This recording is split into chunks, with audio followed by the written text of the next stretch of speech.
Welcome to the Truth and Liberty Show, where trusted leaders bring biblical insights to important issues to help you stand for truth and effect godly change in our nation and in our world.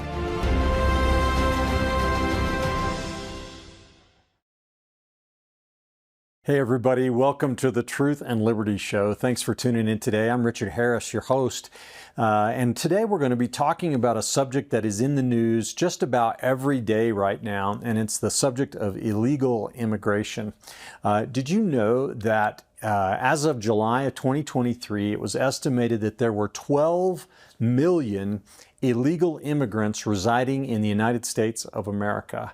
There were 3 million illegal crossings in 2024 alone. That's approximately 200,000 illegals per month coming over our borders. And, the Biden administration, before the current president, Joe Biden, released into the United States more than 5.6 million illegal aliens, illegal immigrants, and another 1.9 million gotaways. Those are people who come into the country and evade detection, evade actual stoppage by Border Patrol. So we've got millions of people coming into America, being willfully allowed in under the previous administration.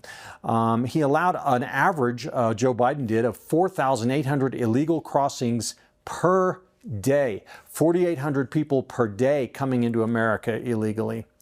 When the issue was raised during the last presidential campaign and even beyond that or before that, the Biden-Harris administration said, well, we have this problem because we need to overhaul our laws. We need to overhaul our immigration laws. They would claim the immigration system is broken. But the truth is that they could have stopped this situation easily if they'd wanted to. The laws to stop it were already in place. They refused to stop it. They refused to enforce those laws. They willfully refused to enforce America's immigration laws. First, they refused to fund the border wall.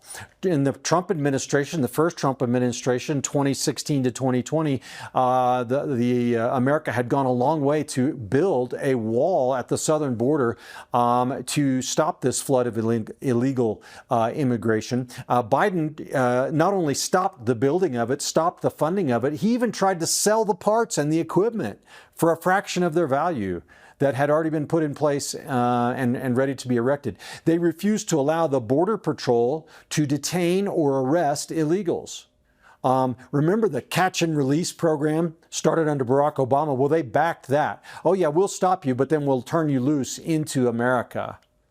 On the other hand, look at Donald Trump. Here we are just a little over 100 days in office. Even within the first few weeks of being in office, Trump reduced the flow of illegals into this country almost to a trickle. His enforcement and deportation measures have reduced that number of illegal crossings. Remember I said under Biden it was 4,800 a day. Now, in the month of April 2025, it's down to 279. 279 across the entire border of the United States, people per day. 279 are crossing into America illegally every day. That's a 94% reduction. It's actually the lowest level ever recorded. And the number of gotaways, remember these are the people that sneak in and are not even detained, is down by 99.9%. And all this comes just from enforcing the law and also letting everybody know and actually beginning to deport illegal aliens. You see, illegal immigrants have stopped coming into America for the most part. So let's stop for a second here and ask ourselves, why do we need immigration control? First and foremost, borders are necessary for nationhood. If you don't have borders, you're really not a nation. The Bible says this in Acts 17:26. That God hath made of one blood all nations of men for to dwell on the face of the earth, and hath determined the times before appointed and the bounds of their habitation. So God in his power has ordained what the boundaries of nations would be. Now, God gives people the ability and the power to establish those boundaries, but it goes without saying that you have to have a boundary, you have to have a border, or else you're not a nation. Allowing an open border creates risks and problems for a country that ought to be intolerable. First and foremost, you have military and foreign intelligence threats. If we open our borders, which we did under the Biden administration, we allow all kinds of people to come into America and we don't even know who they are. For example, Chinese nationals, hundreds and thousands of them were coming into the United States and we didn't know anything about them. The Chinese Communist Party has an elaborate spy and intelligence network in the United States. Did you know under the Biden administration there were actually Chinese police stations in America? Yes, that's right. And so you allow our enemies, our international enemies, to come into America for any purpose whatsoever. Also military threats. What's to stop, if we have an open border, what's to stop people from bringing in weapons of mass destruction, nuclear warheads, chemical weapons, other arms and weapons and military personnel?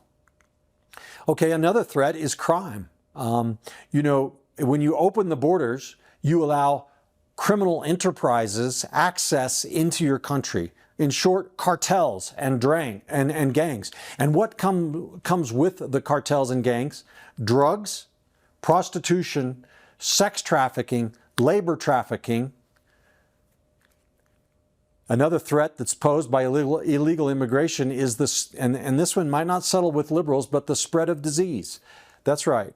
We've always, as America, when we are enforcing our border laws, we always include disease prevention in that process. So when someone comes to the port of entry, they have to provide proof of vaccination. They're inspected for other types of visible diseases or lice or things of that nature.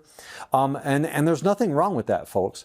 And by saying that, I'm not saying that all illegals and everybody from every other country is a disease-carrying criminal. I'm not saying that.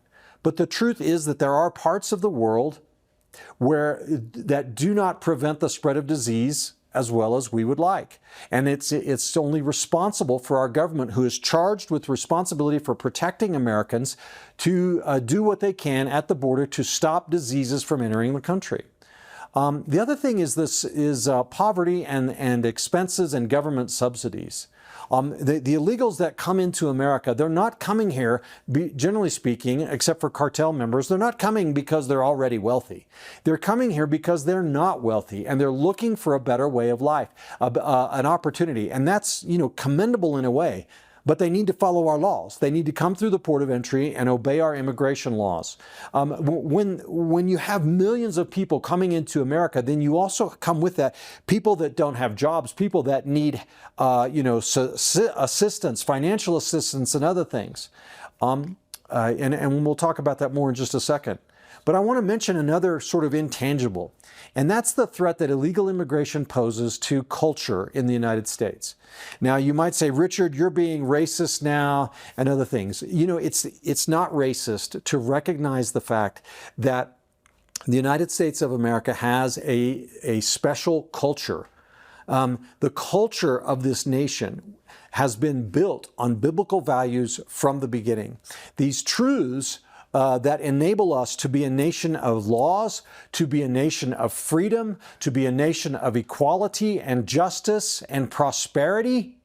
These principles have been woven into our culture by our founding fathers, by the people that settled this nation, and it makes us a special place. This is why people want to come here.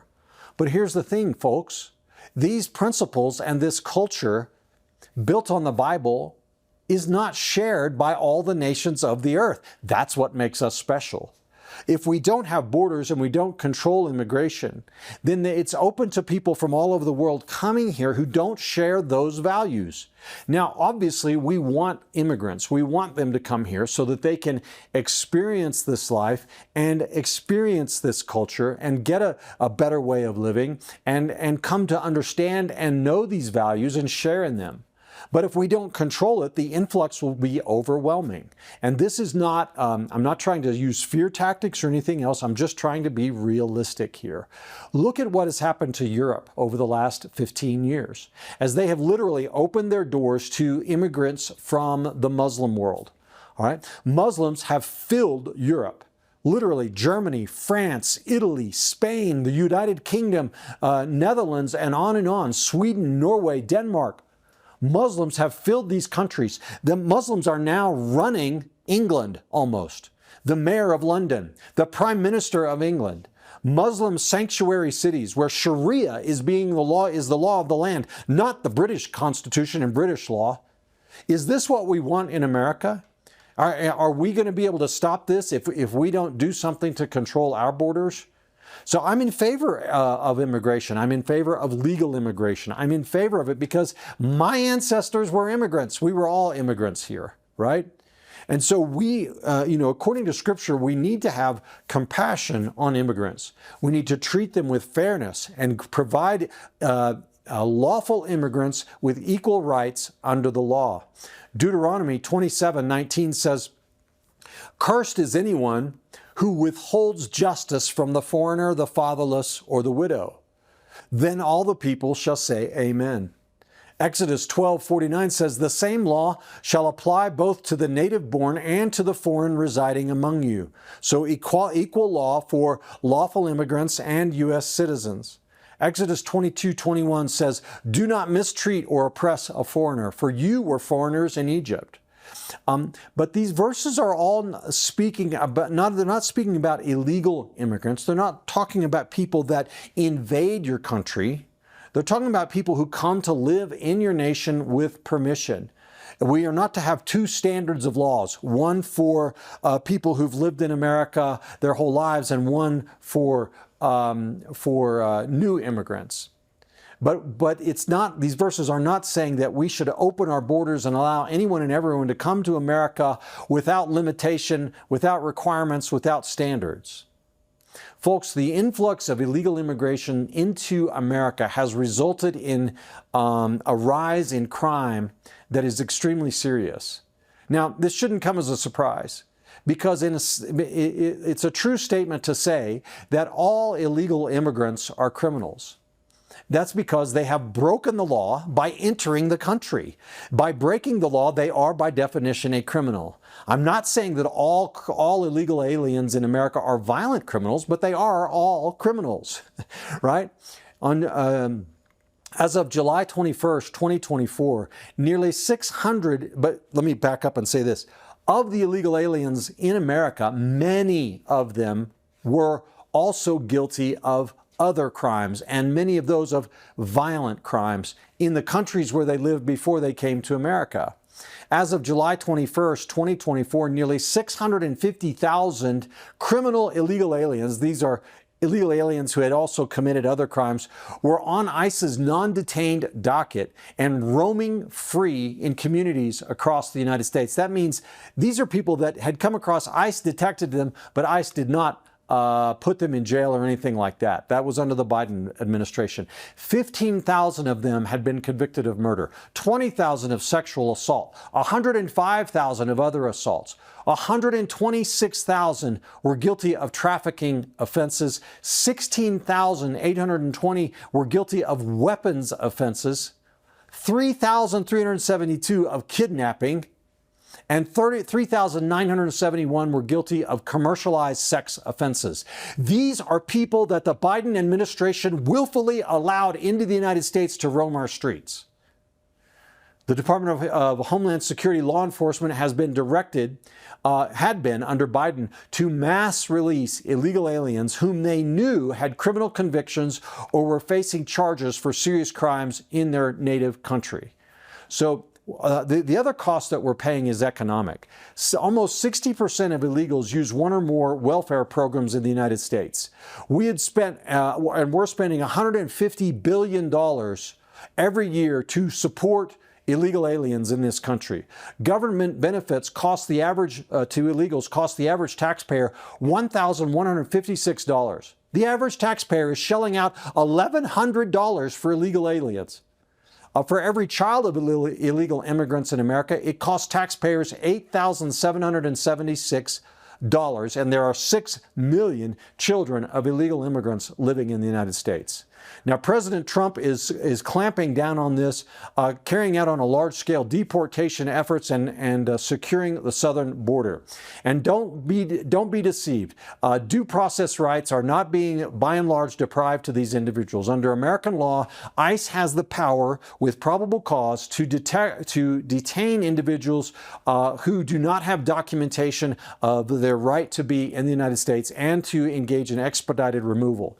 Now, people that are detained in that manner, if they don't have proof of their citizenship, they can make a claim for asylum under American law, where they can receive a hearing and everything else. But if they did not enter the United States through a port of entry, then an alleged illegal immigrant is given an opportunity, or can request opportunity, to contest the determination of illegal status. So we can get this job done as a country. We are getting it done now, thank God for the election of Donald Trump. But we have a very serious problem in America, and that is sanctuary cities and sanctuary states. Colorado, where Truth and Liberty and Andrew Womack Ministries are located, is a sanctuary state.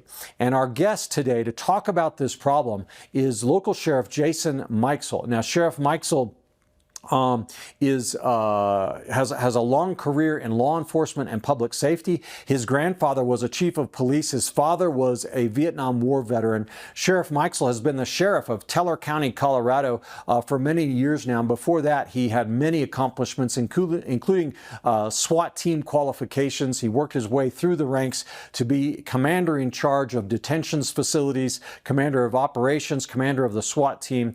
He even served as the Woodland Park chief of police and many other things. He's now a candidate for governor in the state of Colorado.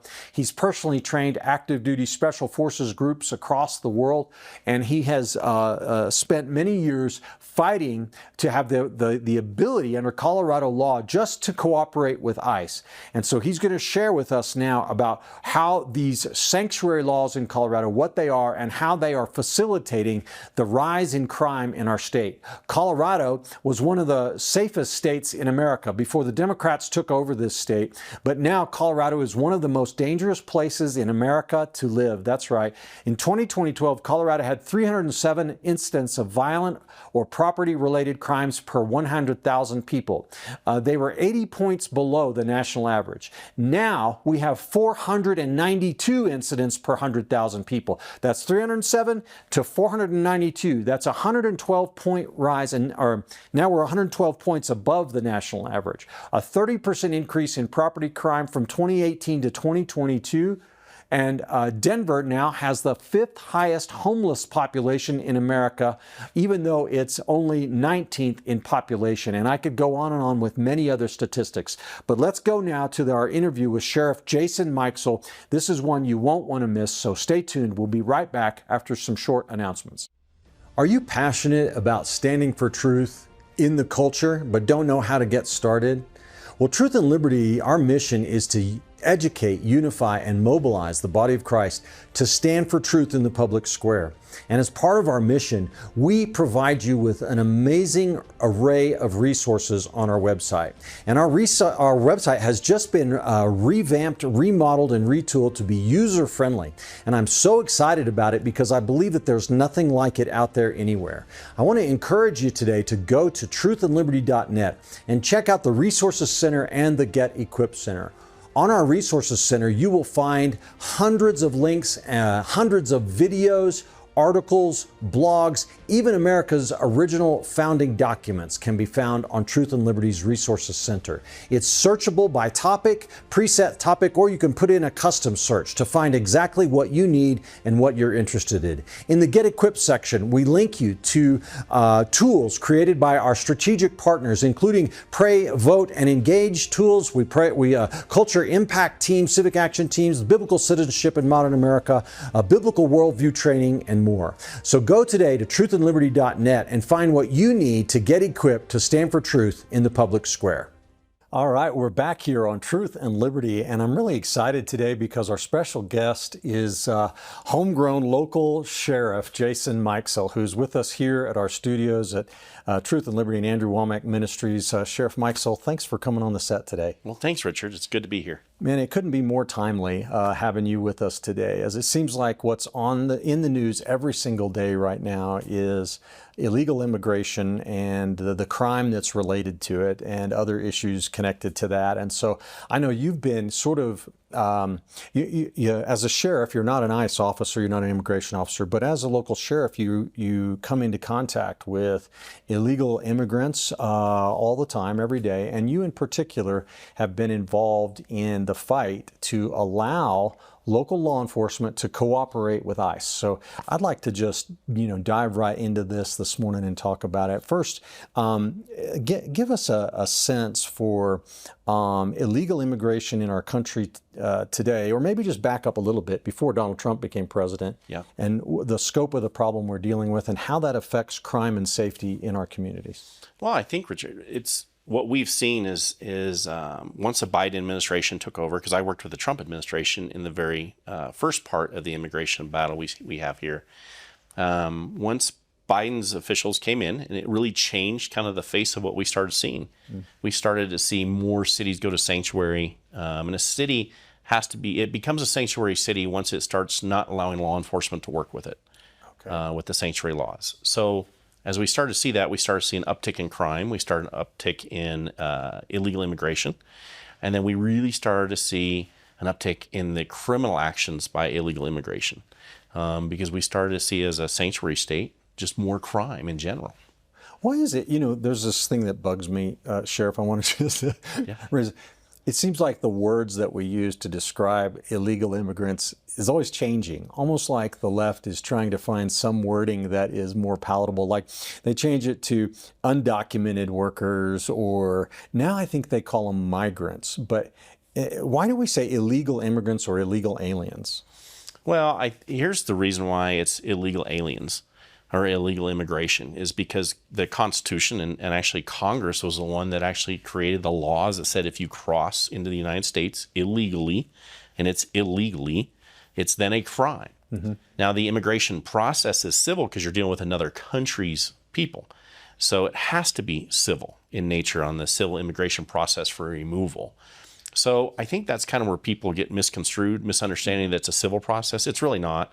It's actually, you come into the United States without proper documentation, without proper going through the needs of getting visas and things. It's illegal. Right. So by coming into the country illegally, they are automatically, and I'm not trying to disparage an entire people group, but I'm trying to be accurate. They are already criminals, right? Yeah, they are. And, during the Biden administration, though, they just kind of opened the doors and the windows and said, just come through. Right. And when that happened, we were given amnesty to folks. We were doing different things to create a version of being legal, even though they were undocumented, the got-away issues, all those types of things that were occurring. And really, those folks are going through processes now, right? They have the ability to go through processes. But the ones that just came across, and I say the ones, they're people, right? Yeah. Those people that were coming across our borders illegally didn't have to go through a process. So nobody even knows who they are.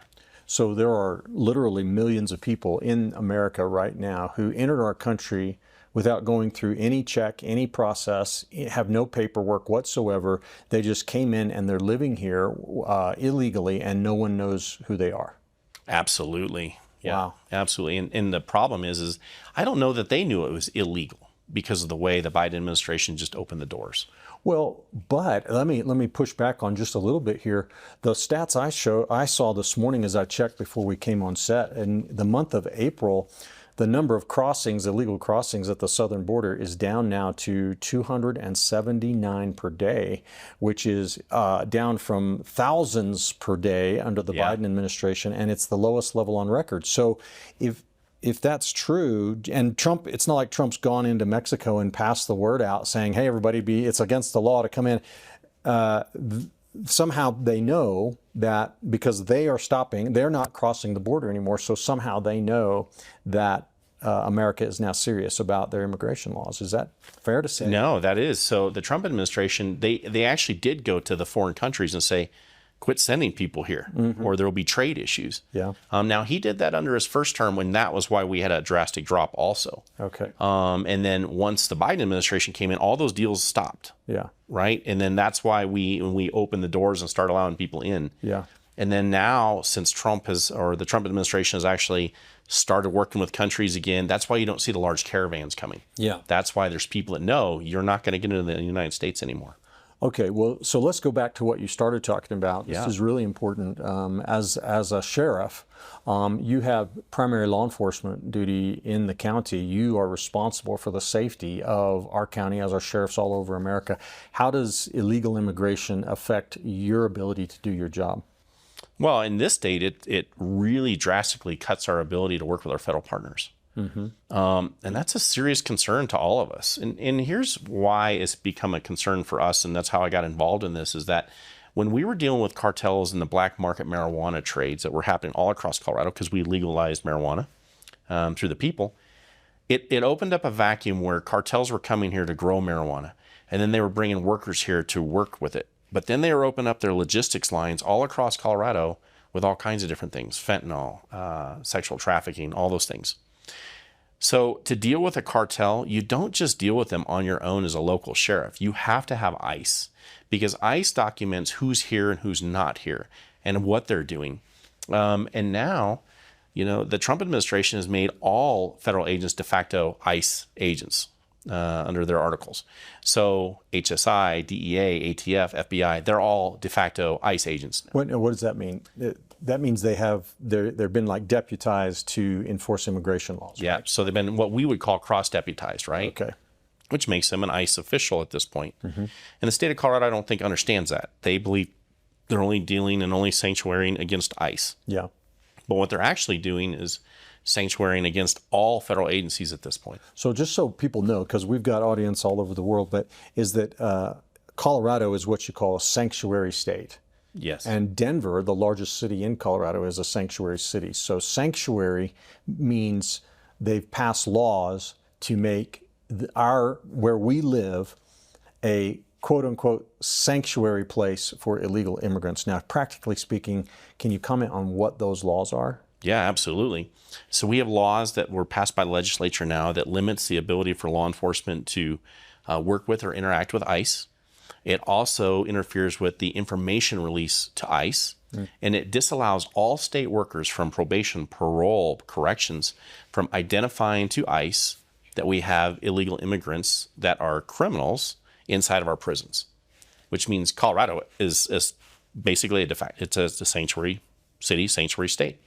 You had the city of Denver that produced laws that basically say that their law enforcement officers can't work with ICE whatsoever and can't have any interactions with them.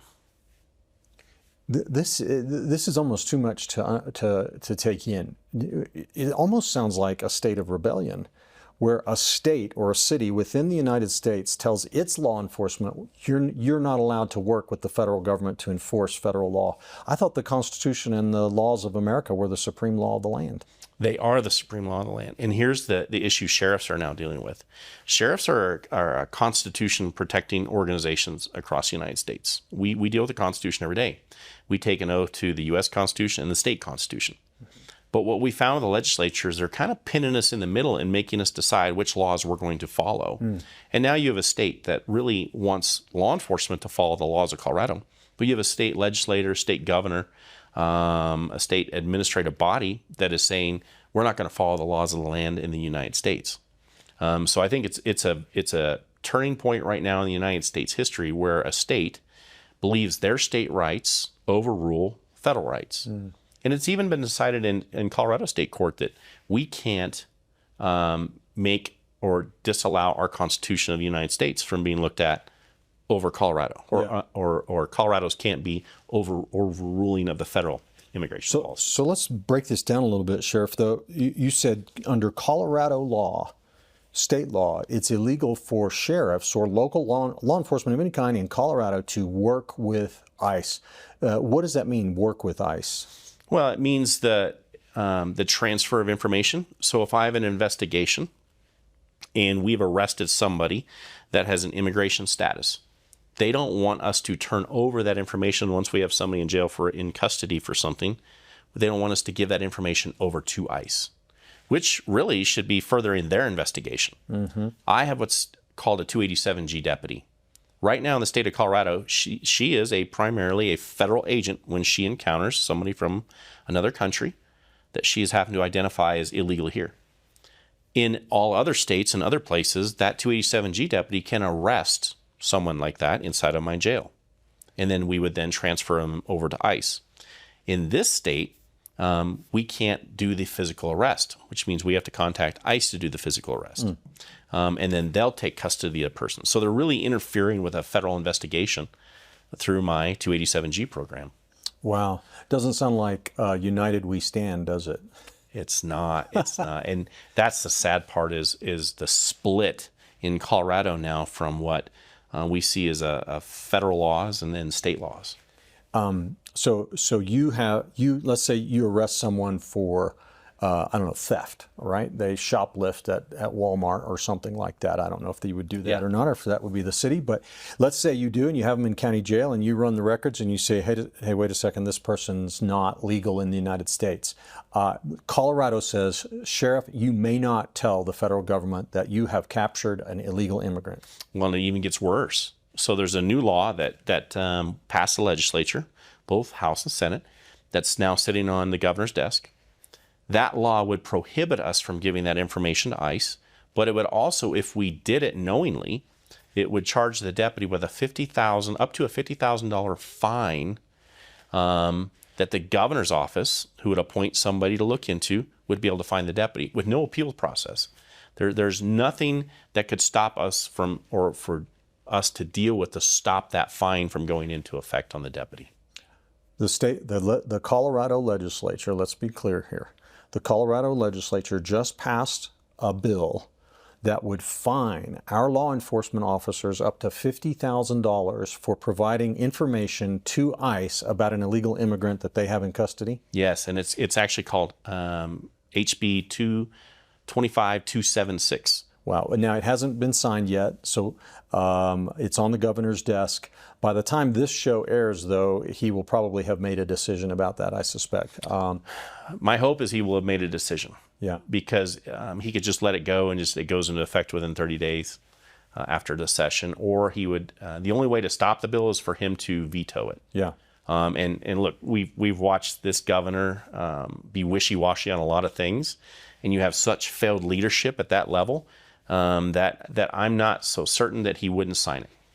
So, so local law enforcement in Colorado, thou shalt not communicate or cooperate with immigration officials in the federal government, but then you also, this information sharing, is there anything else about that you haven't pointed out yet you want to share on that? I think, that information sharing across the board also has to deal with the state too, from Department of Corrections like we talked about. Yeah. But those fines would actually hit them as well. Wow. So really, what they've created is a way to go after and stop any information release. Okay. It also gives the ACLU an upper hand in being able to go after us civilly. Well, and you've been involved in several lawsuits against the ACLU. What have those been about? Those have all been about information release. Those have all been about assisting the federal agencies, especially ICE, with the arrest of criminals, illegals. Mm-hmm. Because what we found was that our laws are shielding not good working class people that have come here or from other countries. It really it gives a sanctuary process to criminals, because it's really talking about prisons. It's really talking about probation, parole, local jails. That's what the sanctuary is about. Those laws have really created and allowed underground syndicates, which like cartels, to just grow like wildfire in Colorado. So Colorado, before I go there, let's talk about this. You mentioned parole and probation as well. Yeah. Can you comment on that? What's Colorado doing there to favor illegal immigrants? Well, I can tell you a story. Okay. We had a man that was, we found some burglaries that had occurred within the county. We ended up chasing this person throughout our community for 2 days while he committed other burglaries, stealing guns, stealing all kinds of stuff from people's homes.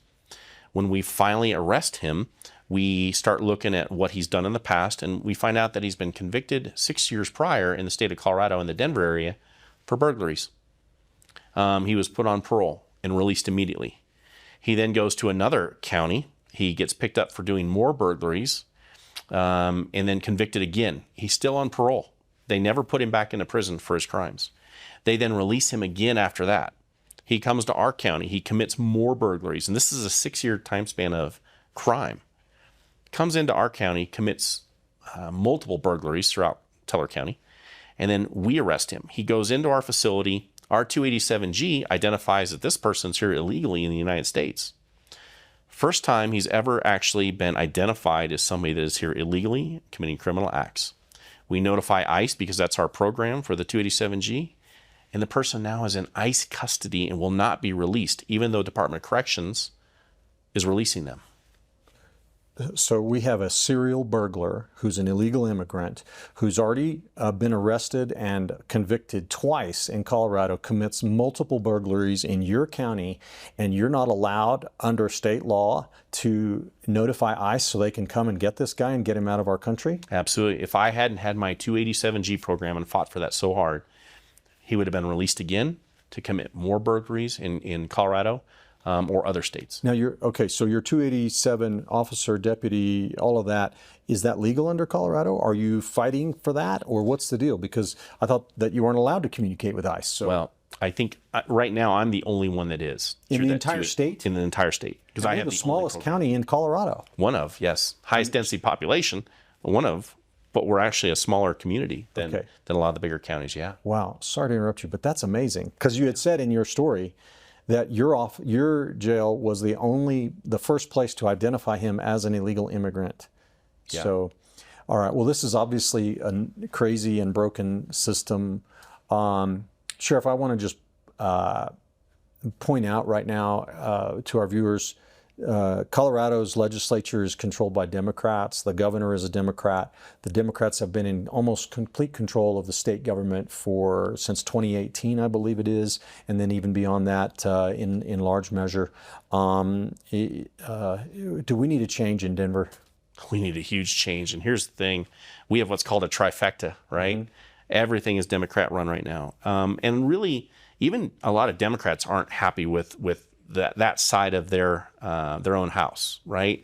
Because it's very activist driven in Denver. And here's the problem. You have had failures at all levels of the Democratic legislature right now.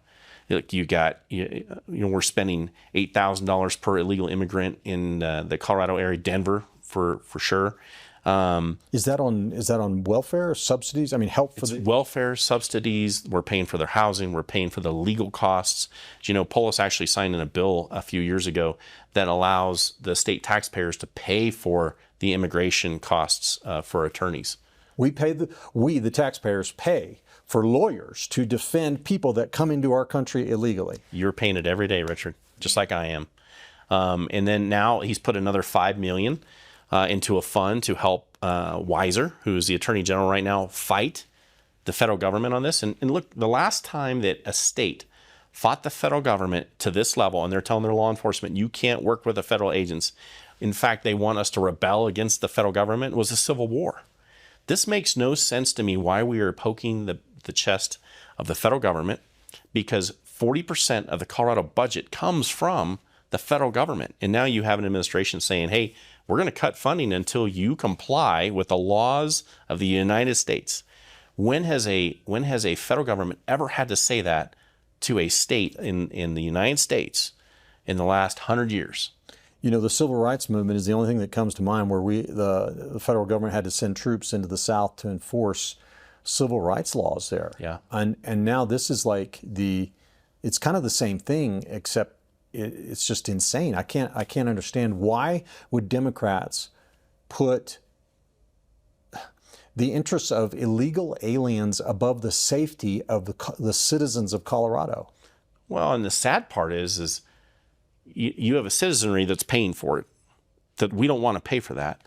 But you also have the other side where these people are being used as pawns by the Denver legislature to create a false narrative, to fight the federal government because they're not happy with what the values are now of the United States. And I think that's the seriousness that I look at when I talk to a lot of people that are here illegally that are doing good things, right? Because the sheriff's department, we're not going after those people. I don't care if they're working, right? Our job is the criminal side. Immigration's job is the people here illegally and how they deal with that. But what the interesting piece is that they're not happy either, because they're being used as pawns by the state of Colorado to send people into their communities, because they could just do it in my jail and nobody would even know the difference, right? Yeah. With criminals. But instead, we're releasing sanctuary, we're putting an umbrella over criminals, pushing them back out in the community, and then making ICE go into communities where it's super dangerous for citizens, other community members. And not only that, we're allowing a sex offender that we released from a jail to be pushed right back into that community to reoffend in the same community that they were arrested in. And that's happening all over Colorado. Okay, so let's make sure people understand this. You arrest someone for whatever the charge might be, and then they're released on bail. So you even know, because you've got a 287, you know they're illegal immigrants. Yeah. But you're not allowed to tell ICE, so ICE can't come to your jail and pick them up on the immigration issue and detain them. And so they are out in the community now. ICE, to arrest and detain illegal immigrants, they have to send their officers out into our community. Is that what you're saying? That's exactly what I'm saying. And what does that mean for safety and the well-being of our citizens? Well, think of it this way. We have a criminal, somebody that's been convicted of a crime or something else, that now is back in the community they committed the crime in. So those victims don't want to talk to anybody.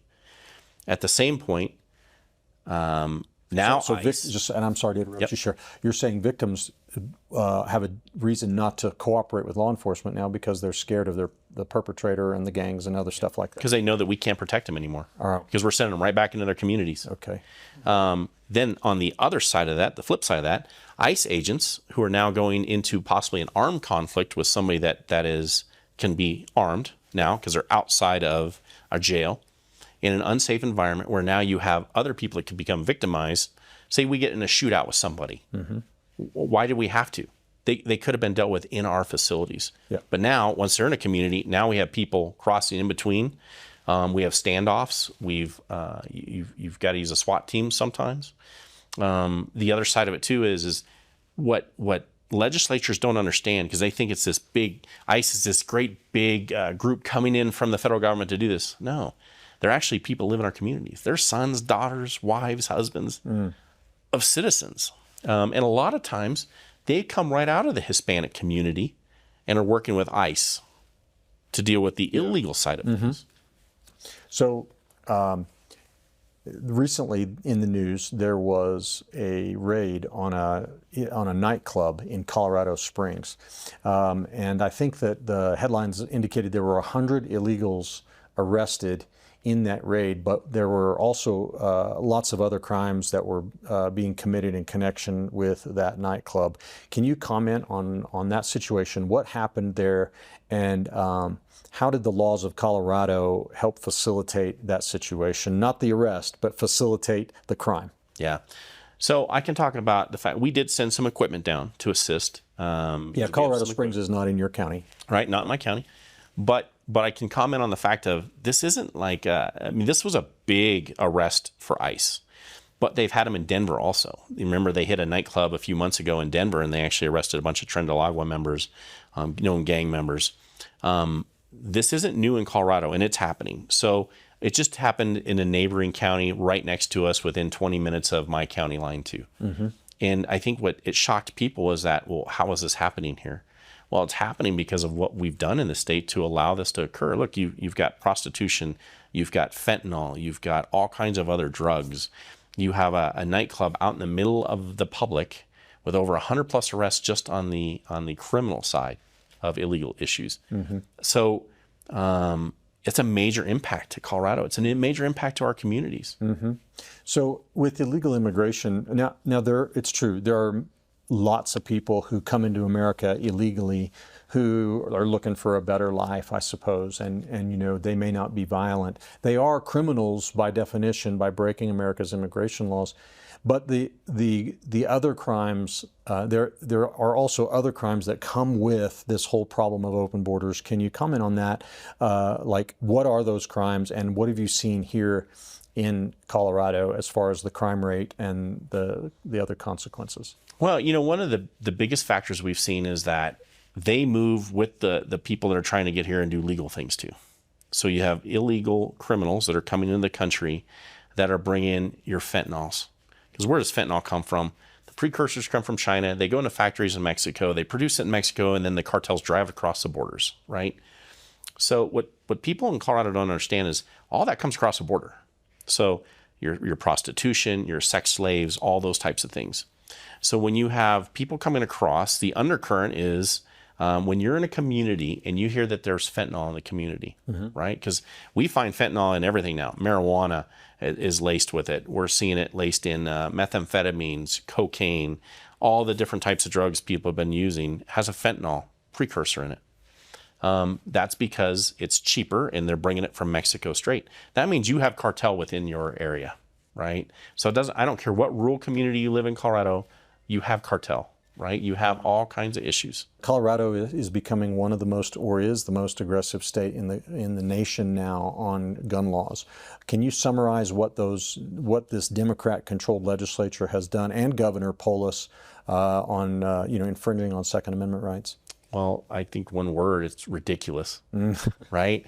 So I went up and I fought all those bills. 003 was the worst and the latest and greatest of the nastiest bills I've ever seen. It has so badly taken away the rights of Colorado citizens on Second Amendment. And what they did was, at a certain point, the legislature and decided that, well, hey, sheriffs, because there's 64 of you and you've all said that you don't want this law, we're going to make you and your counties pay for this. So what they did basically is they said, hey, sheriffs, you think you're the constitutional protector of their rights, and unfortunately your constituents believe that. And that was actually words that one of them said. So we look at that and go, well, yeah, we have to be, because you're forcing the cost on us and you're putting us as the bad guy, making people have to register with us to purchase these types of firearms. But really the state of Colorado, this gun bill was really to take away any and all rights. They don't want. What did 03 do? So 03 created a registry system for your firearms going forward, that you have to go through us at the sheriff's office, get a training class by a verified instructor, which the state still hasn't figured out what does that mean. You then have to pay all the fees to the state of Colorado. They want us to assess a fee to basically allow you to buy back your right to buy any type of semi-automatic firearm that's magazine fed, any type of handgun that's magazine fed, which is 80% of the firearms sold in the state of Colorado. Unless you have a revolver or some kind of pea shooter, you're going to have a magazine-fed handgun. Yep. All right. Yep. And so with that, then, those laws make you have to go through us. And at the end of all this, it says a sheriff may, not shall, but may allow you to buy that weapon, right? But here's the problem with that. That process could take 6 to 8 months. Because if we go off of what the state of Colorado has done for hunter safety cards, it's a 3 to 8 month process now because they're so backlogged. They did all their judging of how many people would buy weapons out of 50,000 people. That's what they said. It's only going to be 50,000 people.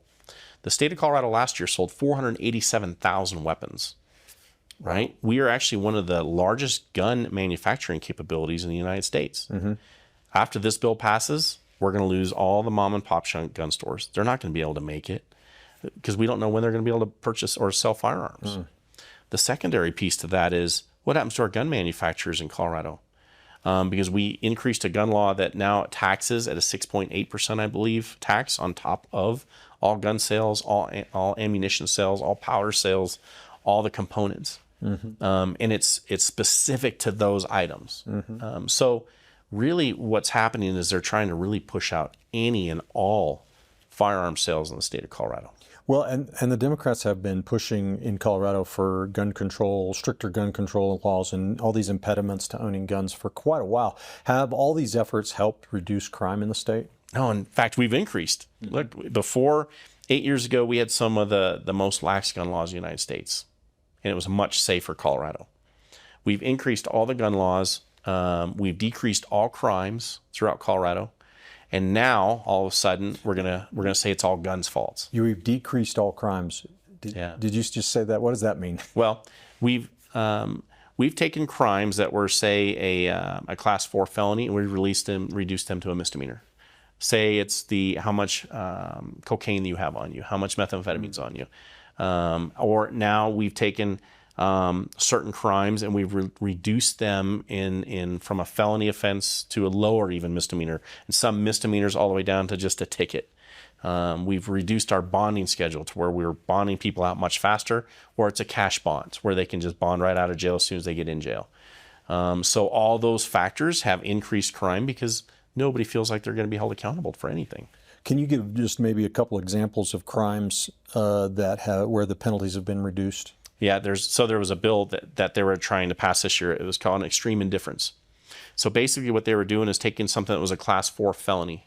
And that was, say somebody drives by right now and they shoot through your windows, right? But they don't hit anybody in the room. The legislature wanted to reduce the level of felony down to a class 5 or class 6 felony so that those people, once they go into prison, could be released immediately. Okay, we want to make life easier on our drive-by shooters when they're not lucky. Yes. Is that or any shooter, right? As long as they didn't hit you, it must be okay now. Must be okay. It's not really that important to have a bullet flying through your window.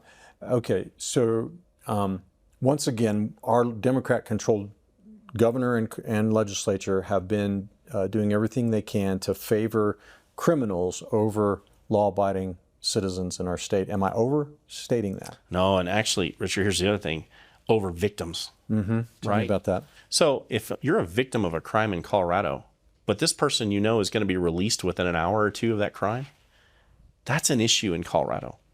When you're a victim of a crime, you expect justice to be done, and you expect that person not to be able to come back after you or to re-victimize you. Mm-hmm. But in Colorado, that's changed.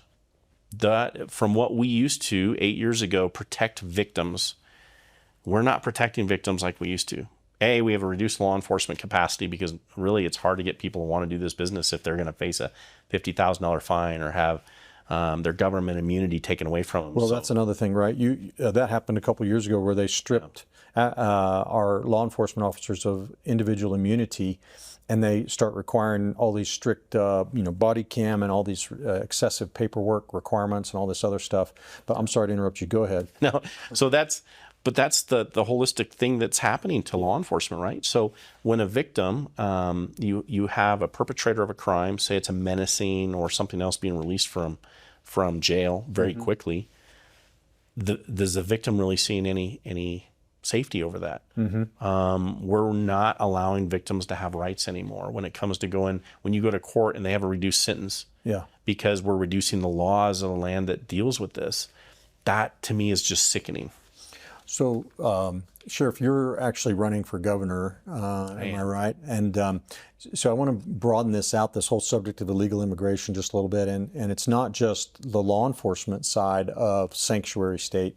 Here's some things that my research has shown. Colorado, of course, allows illegals to have driver's licenses, allows unemployment benefits for illegal immigrants. So that means we're paying insurance premiums through our employers every day for unemployment insurance, and the state is mandating that illegals be able to get those benefits. Medicaid coverage, in-state tuition rates for illegal immigrants, access to all kinds of public benefits, equal privileges for permits and licensing under state law of all kinds of professions and things along those lines, and reduced sentencing requirements in Denver to prevent low-level criminal convictions from triggering deportations, and on the list goes. Is this, if we don't stop this, is this basically a form of I don't want to overstate now, but national suicide, it sounds like to me. I mean, what are we doing? Well, I mean, it's such a burden on taxpayers. I don't know where we go, right? They're trying to get rid of the taper laws, Right. to be able to increase the state budget, but that's on our backs as taxpayers. And here's the problem, too, with the tuition costs. It's not just tuition. What they're doing is in Colorado, we've always done that, but you used to have to identify that you were here legally by a form, and you had to turn that in with your information that you wanted to go to college here in Colorado, so you'd receive tuition. What they're doing is saying, you no longer have to fill out the form. We don't want to know if you're here illegally, so it doesn't matter to us, and you'll get your tuition. Look at your hospitals being overwhelmed by illegal immigration, too. We're paying for that because right now in the state of Colorado, if you apply and you're here illegally, you can apply and receive up to 90 days of health care for free, state paid. Those are issues we're dealing with too. And not only when you get your driver's license in the state of Colorado is saying, oh, you can go to work. But really that flies in the face of federal law also. Yeah. And then also, if you want to go and vote and you're here illegally, you have to opt out of not voting, right? It's if I'm right, you're automatically registered in Colorado. Automatically registered. So when you get your form to vote or your mail-in ballot, you would have to say, well, listen, I shouldn't vote because I'm here illegally. You have to have a real conscience. You have to have a real conscience. So here's the deal. I'm sorry, Sheriff, we're running out of time. Yeah. Colorado, you automatically register to vote when you get a driver's license or you sign up for government benefits or a number of other things. Yeah. And then you will get a ballot in the mail, no proof of citizenship required, and you can vote in our elections. You can. You can. Wow. And here's the thing. At the end of the day, there's good people here wanting to do the right thing, right? And I think that we do need to change some of how we deal with immigration rules for people coming to the United States. But that's not our job as a state to identify that. That's the job of the federal government to identify that. But we have to control our borders. We have to be able to push criminals out of the state and not allow them just to have free run of everything. Yeah. But we are one country, aren't we? We are one country. And as a part of the United States, Colorado should cooperate with our federal government and our laws, right? Absolutely. How do you not be legal in the United States? Yeah. The rule of law is important to any prosperous society, isn't it? Well, we're seeing that. Look, Colorado, because we're not following that, we're $1.3 billion behind. We're not being prosperous in this country. Yeah. And the thing is, we didn't have that before, so we could get it back. Yeah. Well, it's been great having you on the show today, Sheriff Mikesell, and appreciate you coming in. Encourage you guys to check out. Do you have a website you'd like to share or anything? I do. It's Mikesell, 4gov.com. All right. Fantastic. And you can find us there. But thank you so much, Richard, for having me. Yeah, absolutely. Well, folks, I wanted to remind you guys about our free giveaway today. It's my booklet called The Calling to Manhood. And in this book, I talk about how God has a unique calling for every man. You know, in our culture today, we're telling men they need to be more like women, and women, they need to be more like men. But the fact is, God made us male and female, and He did it for a purpose. Men are designed to lead, they're designed to fight, and they're designed to work. So I encourage you to pick this up today for free at no cost. Just go to truthandlibertygtn.com and you can get a copy of this for free today. So thanks again for watching, and be sure to tune in next time here on Truth and Liberty to get educated, inspired, and motivated to stand for truth in the public square. And also, if you're not a subscriber, I want to encourage you to do that today. Go to our website at truthandliberty.net, share your email address with us, and you'll begin receiving all sorts of helpful and useful information. And we appreciate you watching today. We'll see you again next time.